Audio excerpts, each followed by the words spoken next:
Hello everyone, how are you doing? This is MD Tech here with another quick tutorial. In today's tutorial, I'm going to show you guys how to turn on spatial sound in Windows 10. So if you want to enable more of a 3D sound effect, this tutorial will be for you. So we're going to go ahead and jump into it and start by opening up the Start menu. And you want to go ahead and just type in sound. You want to select the sound option right above Control Panel, so select sound.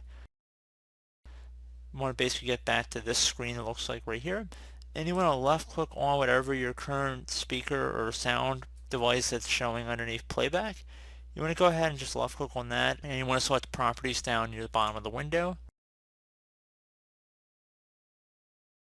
Select the spatial sound tab, and underneath spatial sound format, select the spatial sound format that you want to apply. Click inside this drop down and then select whatever the options you have, so Windows Sonic for headphones, or perhaps it's turned on or whatnot. And then you want to go ahead and just left click on apply and OK, and left click on OK again, and that's pretty much it. So I do hope this brief tutorial was able to help you guys out, and as always, thank you for watching, and I do look forward to catching you all in the next tutorial. Goodbye.